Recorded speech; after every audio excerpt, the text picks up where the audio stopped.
반갑습니다. 임채문 세무사입니다. 요즘에 이제 집값이, 아파트값이 너무 많이 올라가지고 뭐 2주택이나 3주택 이상 다주택을 가지고 계신 분들이 굉장히 고민이 많은 것 같아요. 그래서 저한테도 여러 뭐 이렇게 의뢰인들이 상담을 해오기도 하고, 또 우리 세무 대리인들로부터서 동료 세무사들로부터 질문도 받고 거기에 대한 뭐 안내도 해드리고 있는데, 이게 주택 값이 급상승하다 보니까 이 주택을 과연 2주택 이상 가지고 계신 분들이 계속 가지고 있으면서 이게 종부세를 더 부담을 해야 되는지, 아니면 이걸 양도를 해야 되는지, 아니면 자녀들한테 증여를 해서 본인이 1세대 1주택만 가지고 있어야 되는지, 이 부분에 대해서 아주 고민이 많을 것 같아요. 최근에 또 다시 그 정부 대책이 이렇게 발표돼서 우리 그 2주택만 가지고 계셔도 상당히 그 뭐 고심을 하고 계실 텐데, 제가 그 부분에 대해서 어떻게 하는 것이 그 도움이 될지, 그 부분 같이 뭐 알아보는 그런 시간을 갖도록 하겠습니다. 주택을 이제 두 가구, 뭐 2세대를 가지고 있다고 봐요. 두 채를 가지고 있어요. 그런데 이게 공교롭게 지정지역의 주택수를 두 개를 가지고 있어요. 그런데 이제 뭐 A주택은 본인이 살고 있고요. B주택을 하나 샀는데, 그게 뭐 7, 8년 전에 6억 5천 주고 샀는데, 그래서 최근에 전세를 9억 주고 전세를 이렇게 나눴는데, 시가가 최근에 그냥 16억으로 올라버렸어요. 뭐 시가가 뭐 오른 것이 이게 뭐 어떤 요인에 의해서 그런지는 모르겠지만, 제가 뭐 주택 전문가가 아니니까 모르겠지만, 이건 집값이 굉장히 상승한 것은 사실이에요. 그럼 이 주택을 두 채를 가지고 있어야 될지, 아니면 뭐 자녀가 하나 있는데 그 자녀한테 증여를 해야 될지, 이게 고민이 된다고 저한테 이제 질문을 해 오셨는데, 그 부분 어떻게 해결을 해야 될지 같이 한번 이렇게 나눠보도록 하겠습니다. 이렇게 뭐 내년에 종부세가 굉장히 많이 오른다고 하니까 이분이 주택을 그러면 처분해버릴까, 아니면 자녀한테 증여를 할까, 이걸 고민해서 이제 세액을 같이 한번 뭐 제가 연구를 해서 세액을 한번 계산을 해봤어요. 이게 거주하지 않고 전세를 주고 있는 그 B주택을 양도를 하는 경우에 뭐 이게 시가 16억에 팔면 6억 5천, 그러니까 9억 5천에 양도 차익이 남잖아요. 그런데 여기에 보면 이제 뭐 양도 차익 9억 5천이 남는데, 이 양도 차익에 대해서 뭐 양도소득 공제라든지 뭐 취득세라든지 복비라든지 그런 거 안 따지고 그냥 러프하게 계산을 해도 양도소득세가 5억이나 나오는 거예요.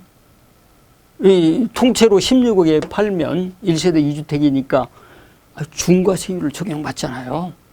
그러니까 그 양도차익 뭐 9억 5천인데 양도소득세가 절반 이상이 나오는 거예요. 그러니까 참 이걸 처분하기도 이렇게 마땅치 않고, 그런다고 해서 자녀가 하나 있는데 이걸 그냥 통째로 전체를 다 증여를 해버린다. 뭐 16억짜리를 자녀한테 전체 증여를 한다. 그리고 본인이 전세보증금은 뭐 아버지가 대신 갚기로 하고, 전체를 증여를 했을 때 자녀에게 해당되는 증여세가 이 4억 6천 원이나 4억 6천만 원이나 되는 거예요. 이거 보니까 너무 많은 것 같아요. 자녀한테 증여하더라도. 그 다음에 그러면 이제 세금이 좀 자녀에게 증여세가 좀 줄어드는 부담부 증여로 하면 어쩔까? 부담부 증여라는 것이 16억에서 전세 살고 있는 전세보증금을 빼줘야 되잖아요. 그럼 16에서 9억을 빼면 7억을 증여를 하게 되잖아요. 7억을 증여했을 때는 증여세는 상대적으로 훨씬 적죠. 4억 6천보다는 훨씬 적지만 이 9억에 대해서 부담부 증여를 하잖아요. 아버지가 갚아야 될 전세 보증금을 아들이 갚게 되잖아요. 그러니까 아버지가 갚아야 될 전세 보증금을 아들이 갚아주니까 그 부분을 양도로 보는 거예요. 이 부분은 아버지가 그러니까 아들이 전세 보증금을 아버지한테 줘가지고 아버지가 대신 갚고 다시 아들은 전세를 놓는 그런 식으로 이렇게 생각을 해보면 이 전세 보증금을 아들이 인수함으로 인해서 그 양도가 되잖아요. 아버지가 갚아야 될 빚이 없어졌으니까 아들이 대신 갚아줬으니까 그건 아들한테 판 금액이 되는 거예요. 그랬을 때 그 양도소득세는 전체를 다 양도를 했을 때 양도소득세 5억 300보다는 적지만 그래도 2억 6천이 되는 거예요. 그래서 양도소득세하고 증여세를 합치니까 4억이 되는 거예요. 그래서 양도를 하기도 좀 세부담이 많고 근데 뭐 증여를 할까 해서 증여를 생각을 해봐도 이게 세부담이 4억에서 5억 되는 만만치 않는 세부담을 부담하게 되는데 그럼 여기서 배려를 해야 될 것은 무엇인지 같이 한번 이걸 어떤 식을 집중 검토를 해서 해결 방법을 찾을 것인지 시청자 여러분들도 같이 한번 봐보세요. 어떤 방법이 좋을 것 같은지. 이걸 선택을 하려면 이제 첫째, 뭐 수중자의 세부담 능력이 있는지 없는지 그걸 살펴봐야 되잖아요. 물론 아버지가 가지고 있는 거 뭐 언젠가는 자녀들한테 줄 거니까 미리 준다 셈 치고 그냥 증여세는 뭐 아들이 네가 내라 이렇게 할 수 있잖아요. 근데 아들이 세부담을 할 수 있는 능력이 되면 좋은데 그게 안 되면 곤란하잖아요. 그런다고 해서 이 4억 되는 세금을 4억 6천 뭐 이렇게 되는 증여세를 아버지가 대신 내준다? 그러면 그 증여세가 또 붙잖아요. 그러니까 이게 만만치 않는 세금을 내야 되는 거예요. 그래서 아들이 세부담 능력이 없을 때는 증여세 부담 능력이 없을 때는 이 방법 통째로 증여하는 것도 쓸 수가 없는 거예요. 그럼 이제 부담부 증여를 하게 되고 아버지는 양도소득세 일부를 내고 아버지는 양도소득세 여기 일부 2억 6,600을 내고 아들은 약간 혼선이 있었어요. 이게 제가 조작을 잘못해가지고 왔다 갔다 하는데 우리 시청자 여러분 양해를 해주시면 좋겠어요.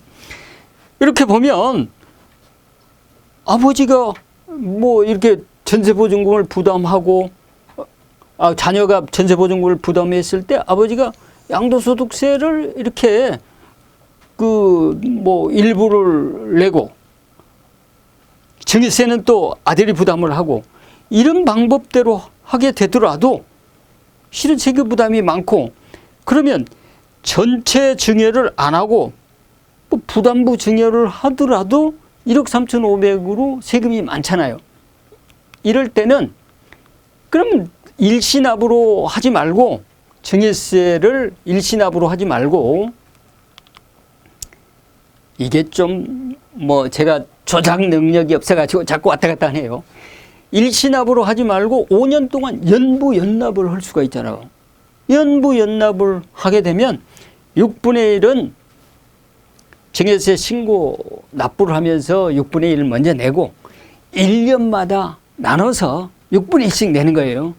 물론 늦게 국가에서 돈을 받게 되니까 이자는 더 내라고 그러겠죠. 그 이자에 해당되는 이자율은 1.8%로 더 내게 되는 거예요. 그래서 부동산을 증여를 할 때, 주택을 증여할 때는 일시적으로 일시납을 할 것인지 아니면 5년 연부 연납으로 할 것인지, 요즘에는 보니까 대부분 제가 증여세를 이렇게 계산해서 우리 의뢰인들한테 안내를 할 때는 거의 한 80% 이상은 연부 연납을 뭐 이렇게 활용하도록 하고 있습니다. 왜 그러냐 그러면 지금 연부 연납 이자율이 연간 1.8%이기 때문에 이 부분은 뭐 수증자가 충분히 부담을 뭐 1.8% 부담할 여력이 있다고 보고, 연부 연납을 통해서 증여세를 내는 그런 방법을 택하기 때문에 그 방법이 좋을 것 같아요. 그리고 이제 그 뭐 부동산 가격을 결정할 때, 그러니까 증여가액을 결정할 때 부담부 증여를 할 거냐 전체 증여를 할 거냐, 그것은 수증자의 납부 능력, 자력을 통해서, 그러니까 아들의 뭐 자금 능력을 가지고 선택을 한다고 그랬죠. 그 다음에 또 한 가지 더 검산을 해봐야 될 것이 뭐냐 그러면, 증여는 10년 이내에 증여한 부분을 합산해서 증여세를 납부하게 되거든요. 그러니까 증여 시점에서 10년 이내에 동일인으로부터 받은 증여 재산을 합산해서 증여세를 과세를 받아요. 물론 그런다고 해서 종전에 납부한 것은 공제를 해주죠. 그래서 그 뭐 동일인으로부터 증여받은 사실이 있는지 없는지 그것도 살펴봐야 되고요. 그 다음에 뭐 자녀를 제외한 직계 비속 여부, 그러니까 또 손자한테 증여를 하게 되면 세대를 건너뛰었다고 또 30% 할증을 하는 부분이 있거든요. 그러니까 증여를 받는 사람이 자녀인지 손자인지 그것도 따져봐야 되고요. 세금 계산하는 방법이 달라지기 때문에, 그 다음에 증여를 받는 사람이 거주자인지 비거주자인지 이것도 따져봐야 돼요. 만약에 거주자 비거주자 이걸 굳이 뭐 여기 이 시간에 말씀을 드린다고 그러면 이건 국적 개념이 아니에요. 상식적인 수준에서 우리 시청자 여러분께서 뭐 거주자 비거주자를 뭐 이렇게 굳이 구분을 뭐 해본다고 그러면, 거주자는 비거주냐 거주자냐 비거주냐 이를 따질 때는 직장이 어딨냐, 통상 체제하는 장소나 가족이 어디가 있냐, 그걸 가지고 따지는 거예요. 그러니까 미국에서 뭐 직장 생활을 하고 있다 그러면서 183일 이상 미국에 거주를 하고 있다 그러면 비거주자예요. 그 비거주자에게 증여를 할 때는 증여세를 증여자가 대신 내줘도 되는 거예요. 그럼 재차증여 증여세가 안 붙어요. 그러니까 비거주자인 미국에 거주하고 있는, 미국에서 이렇게 그 미국에서 직장 생활하고 있는 아들에게 한국에 있는 재산을 증여를 하고 증여세가 얼마 나왔다 그러면 증여자가 대신 내줘도 하등에 재차증여 증여세가 안 붙는 거예요. 그렇지만 아들이 거주자다, 한국에 같이 거주하고 있다 그럴 때는 재차납세 증여세를 아버지가 내주면 재차증여로 증여세를 무는 거예요.